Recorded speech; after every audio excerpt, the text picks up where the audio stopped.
একটু লক্ষ্য করলে দেখবেন বাংলাদেশের মানুষের ভারত বিরোধিতা এটা নতুন কিছু নয়। এদের অনেকেই জানে না যে ব্রিটিশ মাউন্টব্যাটেন তিনি ভারতীয় উপমহাদেশকে ভাগ করেছেন। ভারত পাকিস্তান ভাগের যে গল্পটা, সেই গল্পটার চিত্রায়ন করেছেন স্যার সিরিল র্যাডক্লিফ। এখন র্যাডক্লিফের দোষ না দিয়ে এরা ভারতের দোষ দিতে চায়। আরেকজন ব্রিটিশ ওয়ারেন হেস্টিংস, তিনি ভারতীয় উপমহাদেশে বিভিন্ন মাদ্রাসা প্রতিষ্ঠা করেছেন, যার মধ্যে আলিয়া মাদ্রাসা অন্যতম।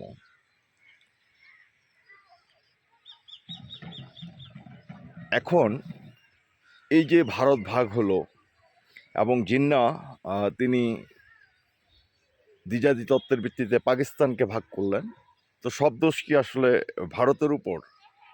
অথবা বাংলাদেশের মানুষের এত ভারত বিরোধিতা কেন? কারণ 1947 সালে যে ভারত পাকিস্তান ভাগ হয়েছে সেটা তো ভারত করেনি। পাকিস্তান ভাগ হওয়ার পর পাকিস্তানিরা যে আমাদের উপর 23 বছর যে লুটতরাজ করেছে, বাংলাদেশের মানুষকে হত্যা করেছে, এবং দেখা যেত যে যে বাজেট হতো পাকিস্তানে তার মাত্র 20% বাংলাদেশে আর 80% তারা নিয়ে যেত পাকিস্তানে। যে নিউজ প্রিন্ট বাংলাদেশে তৈরি হতো সেই নিউজ প্রিন্ট বাংলাদেশিদের জন্য ছিল 2 টাকা আর পাকিস্তানিদের জন্য ছিল 50 পয়সা। এই যে বৈষম্য পাকিস্তানিরা করেছে, 71-এ 30 লক্ষ শহীদ হত্যা করেছে, 4 লক্ষাধিক মা বোনকে দর্শন করেছে, এটার পেছনে কি ভারতের হাত ছিল? অনেকেই আছেন বাংলাদেশে যারা সব কিছুতে ভারতের ষড়যন্ত্র খোঁজার চেষ্টা করেন। হ্যাঁ, আমি বলবো যদি ভারত ইচ্ছে করত অথবা ষড়যন্ত্র করত বা ষড়যন্ত্র করার চেষ্টা করত, তাহলে আজকে যে পার্বত্য চট্টগ্রাম ভারত নিয়ে যাবে বলে প্রচার করা হচ্ছে, সে পার্বত্য চট্টগ্রাম ভারত অনেক আগে নিয়ে যেতে পারত। 1947 সালের 15ই আগস্টে ভারত যখন জন্মলাভ করে তখন রাঙ্গামাটিতে ভারতের পতাকা উত্তোলন করা হয়। সেখানে 10,000 যুবকের একটা সমাবেশ হয়। তারা সবাই চেয়েছে ভারতের সাথে একত্রিত হয়ে যাওয়ার জন্য, এবং তাদের পক্ষ হয়ে স্নেহ কুমার চাকমা তিনি প্রায় 50 দিন ধরে ভারতের কংগ্রেস পার্টির যে নেতা জওহরলাল নেহেরু তার সাথে দেখা করার জন্য চেষ্টা করেছেন, এবং সবশেষে উনি যখন দেখা পেয়েছেন তখন অনেক দেরি হয়ে গেছে। ততদিনে কর্ণফুলীর জলটা অনেক দূর গড়িয়ে গেছে। তো ভারত যদি চাইতো কাশ্মীর, যেটা 1947 সালে পাকিস্তান ভাগ হওয়ার পর পাকিস্তানিরা হঠাৎ করে আজাদ কাশ্মীর দখল করে নেয়, এরপরও কিন্তু ভারত কাশ্মীর দখল করেনি, বরং চীনও যখন কাশ্মীরের কিছু একটা অংশ দখল করছিল তখন ভারতের কাশ্মীরের যে রাজা ছিলেন হরি, তিনি ভীত হয়ে তিনি ভারতের সাথে একটা চুক্তিতে যান এবং ভারতের অংশ হয়ে যান। তো এই যে সব কিছুতে দোষ খোঁজা তো বাঙালির একটা অভ্যাস হয়ে গেছে। এখন আপনি আপনাকে নিজে প্রশ্ন করেন তো, 1971 সালে যে 1 কোটি শরণার্থী ভারতে গিয়ে আশ্রয় গ্রহণ করলো, এটা কি ভারতের অপরাধ ছিল? ভারত কি বলেছে যে পাকিস্তানিদেরকে যে তোমরা 25শে মার্চ অপারেশন সার্চলাইট করে লক্ষ লক্ষ বাঙালিকে হত্যা করো, তাদেরকে ভারতে পাঠিয়ে দাও? ভারত যে 1 কোটি বাংলাদেশি শরণার্থীকে আশ্রয় দিল, সেটা কি ভারতের ভুল হয়েছে? এটা কি ভারতের ষড়যন্ত্র ছিল? অথবা বাংলাদেশের মানুষ যদি ভারতে আশ্রয় নিয়ে ভারতের কাছে সহযোগিতা প্রার্থনা করে যে আমাদেরকে সহযোগিতা করেন, আমরা আমাদের রাষ্ট্রকে পাকিস্তানি শকুনদের থেকে রক্ষা করতে চাই, ভারত যে সহযোগিতা করেছে সেই সহযোগিতা করাটা কি পাপ? এখন আপনার প্রশ্ন আসতে পারে যে ভারত তো বাংলাদেশের মুক্তিযোদ্ধাদেরকে প্রশিক্ষণ দিয়েছে। আরে ভাই, এটাও তো আপনারা স্বীকার করেন না। এই যে বাংলাদেশের মুক্তিযোদ্ধাদেরকে প্রশিক্ষণ দিল, বাংলাদেশ নামক একটা স্বাধীন রাষ্ট্র সৃষ্টিতে সহায়তা করলো, এরপরে আপনারা ছড়িয়ে দিলেন কি ভারত বাংলাদেশ থেকে হাজার হাজার বিলিয়ন ডলারের সম্পত্তি লুট করে গেছে। ভাই, আপনার তো ছেঁড়া কথা ছাড়া কিছুই ছিল না। পাকিস্তানিরা বাংলাদেশের মিল ফ্যাক্টরি কলকারখানা থেকে শুরু করে কিছুই রাখেনি। কারণ পাকিস্তানিরা তো শুধু স্থলপথে যুদ্ধ করে নাই, পাকিস্তানিরা বিমান দিয়ে বোম্বিং করেছে বাংলাদেশের বিভিন্ন জায়গায়। তারা বাংলাদেশের অবকাঠামো একদম ধ্বংস করে দিয়েছে। তো সেই জায়গায় আপনারা বিভিন্ন গল্প কাহিনী প্রচার করেছেন, এবং আপনারা এটাও জানেন না যে বাংলাদেশের যে টাকা, বাংলাদেশিদের কোনো টাকা ছিল না, পাকিস্তানিরা পুরো ব্যাংক খালি করে দিয়ে গেছে, সেখানেও সহযোগিতা করেছে ভারত। মানে আপনাকে সহযোগিতা করা হচ্ছে পাপ। এখন হয়তো আবার আপনার প্রশ্ন আসতে পারে যে ভারত কি এটা মানে তার নিজের স্বার্থে করেছে? আরে ভাই, আপনি তো 1947-এর আগে ভারতেরই অংশ ছিলেন।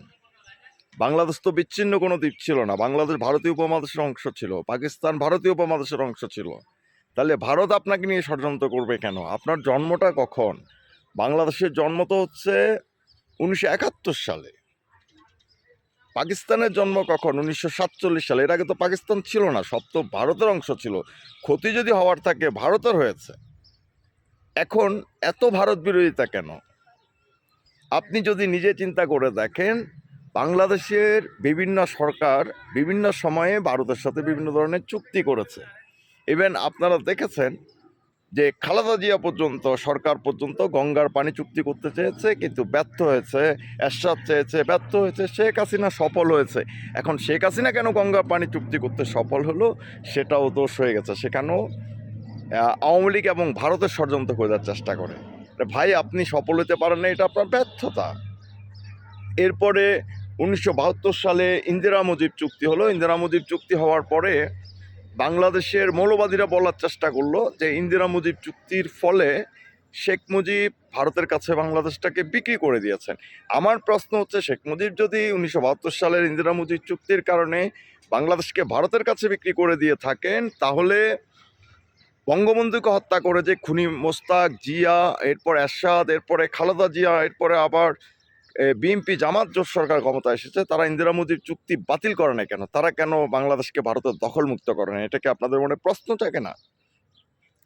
এরপর আরও আশ্চর্যিত হয়ে লক্ষ্য করি যে ভারত বাংলাদেশের যে ব্যবসায়িক বৈষম্য। আরে ভাই, ব্যবসায়িক বৈষম্য তো ভারত আর চায়নার মধ্যেও আছে। চায়নার সাথে ভারত কত বিলিয়ন ডলারের বিজনেস করে, আর কত বিলিয়ন ডলার চায়না থেকে আমদানি করে। আজকে মাত্র ভারতের সাথে বাংলাদেশের যে বাণিজ্য, সেটার পরিমাণ হচ্ছে 12.9 বিলিয়ন ডলার, যেখানে বাংলাদেশ 2 বিলিয়ন ডলার রপ্তানি করে, বাকিটা ভারতের থেকে নিয়ে আসে। তো ভাই, ভারত বাংলাদেশ থেকে 22 গুণ বড়, সে কি 1 বিলিয়ন দিবে আর আপনি 22 বিলিয়ন দিবেন? এগুলো কি কোনো কথা?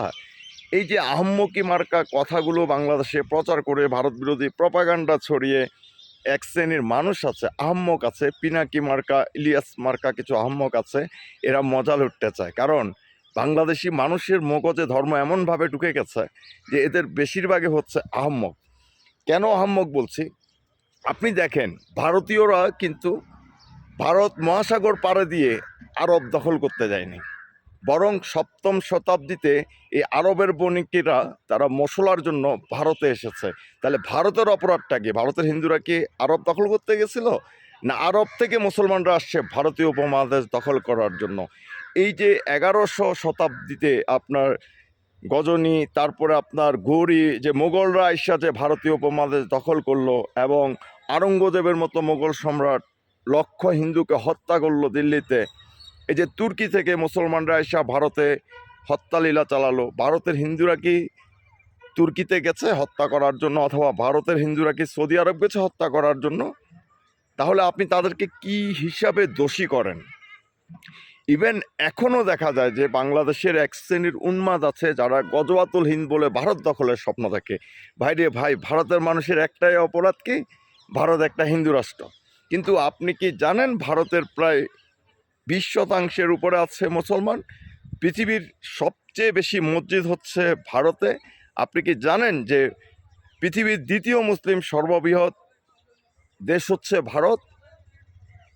বাংলাদেশের চেয়েও বেশি মুসলমান ভারতে থাকে। আপনি এসব কিছু জানেন? তাহলে ভারত কি মুসলমানদের দেশ না? ভারতে হিন্দু থাকে, শুধু হিন্দু দেশ, হিন্দুদের সংখ্যা বেশি। এই যে মানুষ যে সমস্ত প্রপাগান্ডাগুলো ছড়াচ্ছে এই গজওয়াতুল হিন্দ অর্থাৎ ভারত দখল করার জন্য, তো এটা কিন্তু তাদের দীর্ঘদিনের একটা পরিক্রমা। তো সব কিছুতে তারা কী করে? ভারতের ষড়যন্ত্র খুঁজে। তারা বলে যে 84টা আপনার চুক্তি করছে, চুক্তিগুলো বাংলাদেশ বিক্রির চুক্তি হয়েছে, গোলামি চুক্তি হয়েছে। তা এখন ইউনূস তো রাষ্ট্র ক্ষমতা, ইউনূস গোলামি চুক্তি বাতিল করা না কেন? এখন জামাতরা রাষ্ট্র ক্ষমতা, হাসনাত সার্জিসরা তারা যেভাবে বলছে রাষ্ট্র এভাবে চলছে, এবং তারা যদি বলে যে তাদেরকে শাপলা প্রতীক দিতে হবে, তাদেরকে শাপলা প্রতীক দেওয়া হচ্ছে, তারা মপ করে যে কাউকে মেরে ফেলতেছে, মানে আইন কানুন বলতেও কিছু নাই, তাহলে তারা গোলামি চুক্তি বাতিল করে না কেন? বাংলাদেশের বিভিন্ন সরকার বিভিন্ন সময় ভারতে ইলিশ পাঠিয়েছেন, দোষ শুধু শেখ হাসিনার হবে কেন? ইউনূসের কেন হয় না? খালেদা জিয়ার কেন হয় না? জিয়াউর রহমানের কেন হয় না? এই প্রশ্নগুলো কখনো নিজেদেরকে করেছেন?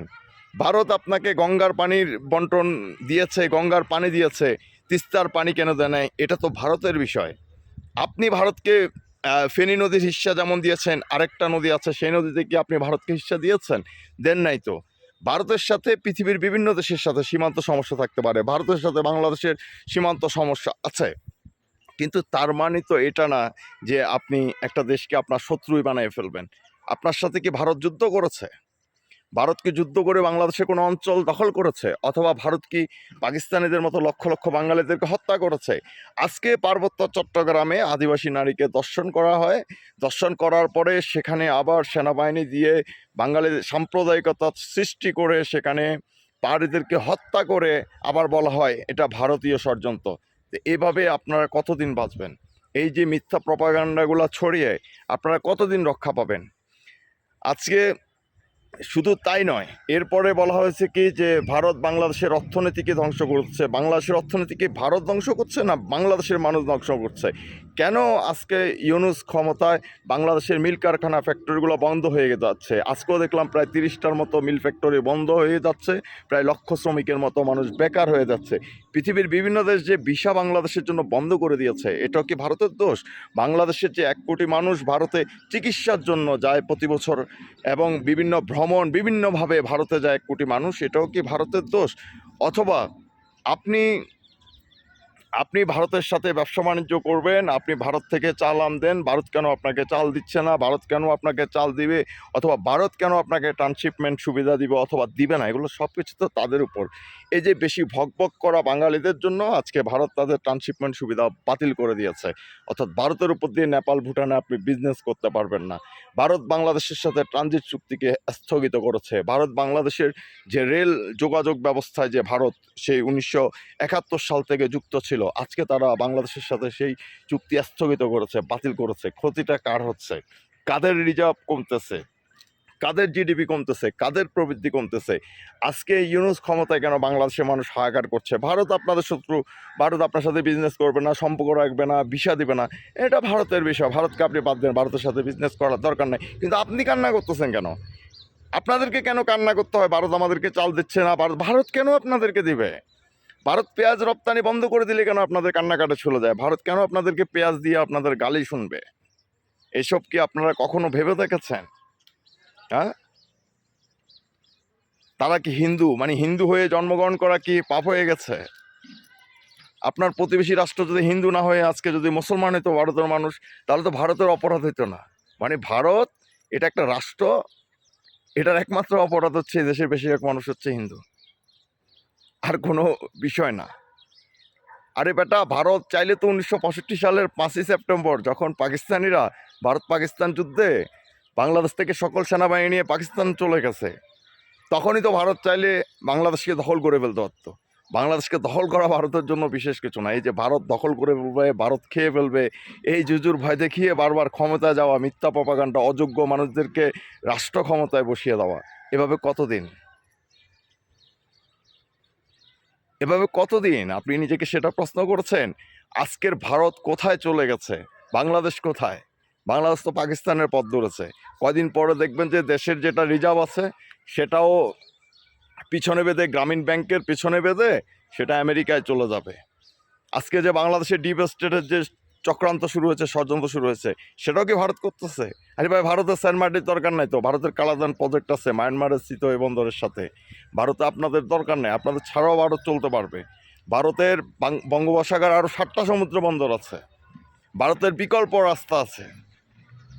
কিন্তু আপনি ভারতকে ছাড়া চলতে পারবেন কিনা সেটা আপনি চিন্তা করেন। কারণ আপনি যে নিজেকে লর্ড অফ বে অফ বেঙ্গল বলেছেন, আপনি সেটার মানে হাড়ে হাড়ে টের পাচ্ছেন যে আপনি কত বড় ভুল করেছেন আর কত বড় গজোয়া খেয়েছেন। সেই গজোয়ার তো আপনি কিছুটা টের পাচ্ছেন, বাংলাদেশের মানুষও টের পাচ্ছে, অনেক মানুষ অসুস্থ, তারা ভারতে চিকিৎসা করানোর জন্য যেতে পারছে না। তো এরপরে জিনিসটা হচ্ছে অসংখ্য মানুষ আছে বাংলাদেশের গার্মেন্টস সেক্টরে যারা ভারতের সাথে বিভিন্ন ব্যবসা বাণিজ্য করে, তারা সেটা করতে পারতেছে না। সমস্যা তাদের হচ্ছে, ইউনূসের তো কোনো সমস্যা নাই, সে যে কোনো সময় সেফ এক্সিট নিয়ে চলে যাবে, কিন্তু বাংলাদেশের ভবিষ্যৎ কী হবে?